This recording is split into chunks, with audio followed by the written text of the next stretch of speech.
नीतीश ने क्यों बदला ऐन वक्त पर अपना प्लान, क्यों नहीं दिए और वो आज अपना इस्तीफा, ये सारी चीज का जानकारी आज हम इस वीडियो में आपको देंगे। वीडियो के अंत तक बने रहिए और जो अभी तक मेरे चैनल को सब्सक्राइब नहीं किया वो सब्सक्राइब कीजिए और वीडियो को लाइक करना बिल्कुल नहीं भूलिए।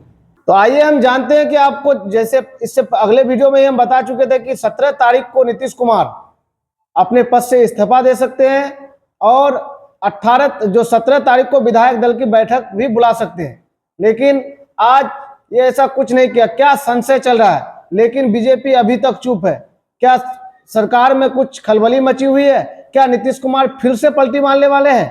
तो ये सारे चीजों को हम लोग बारी बारी से जानेंगे कि क्या नीतीश कुमार, अगर मान लीजिए कि वो महागठबंधन के साथ जाती है तो क्या उसकी सरकार बनती है, या फिर ऐसा कोई चर्चा नहीं चल रहा, क्योंकि चुनाव के नतीजे के 70 घंटे तक भी अभी तक राज्यपाल को उन्होंने अपनी जो इस्तीफा होता है वो नहीं सौंपा है। सिर्फ राज्यसभा भंग करने की, यानी सदन को भंग करने की एक पत्र सौंपी है।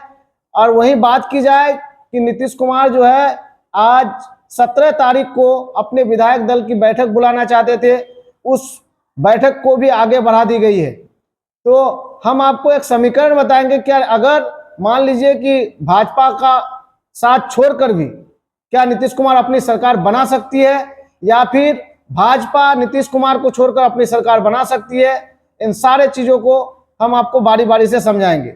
अगर बात करें भाजपा नीतीश कुमार के बगैर सरकार बनाने की, तो आपको पता ही होगा कि भाजपा इस बार विधानसभा चुनाव के नतीजे के अनुसार सबसे बड़ी पार्टी के रूप में बिहार में है, जिसको कुल 89 सीट है। और वहीं पर अगर बात की जाए एलजेपी की, उसके पास 19 सीट है।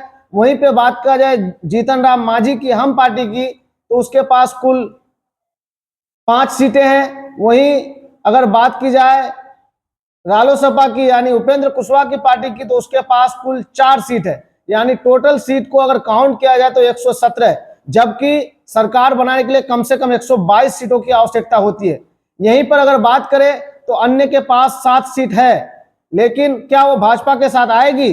अगर कांग्रेस की बात करें तो कांग्रेस के पास 6 सीट है और अन्य के पास 1 सीट। अगर इस 7 सीट को मिला दिया जाए तो 123, यानी वो आंकड़ा पर पहुंच जाती है, क्योंकि सरकार बनाने के लिए किसी भी पार्टी को 122 सीटों की आवश्यकता होगी।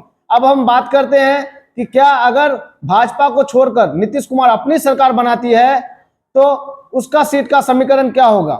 जेडीयू भी इस बार के चुनाव में एक अलग तरह का परचम लहराया है और दूसरे नंबर की पार्टी बनकर उभरी है, जिसको 101 सीटों पर चुनाव लड़कर कुल 85 सीटें हासिल हुई है। वहीं पर बात की जाए कांग्रेस की, तो उसके पास 6 सीट है। वहीं पे महागठ, जिसको हम लोग बोलते हैं आरजेडी, यानी राष्ट्रीय जनता दल पार्टी, तो उसके पास कुल 25 सीटें हैं। और लेफ्ट के पास कुल 3 सीट और अन्य के पास 7 सीट। अगर इस तरह सारे सीटों को इकट्ठा किया जाए तो ये भी आंकड़ों के पार पहुंचती है, क्योंकि इसका भी कुल 126, जबकि हमें सरकार बनाने के लिए 122 सीटों की आवश्यकता होती है। तो ये कहां तक संभव है, क्योंकि अभी तक भाजपा जो है पूरी तरह से चुप्पी साधे हुए है कि नीतीश कुमार जो इस्तीफा देने वाले थे, आज वो इस्तीफा राज्यपाल को नहीं सौंपे हैं।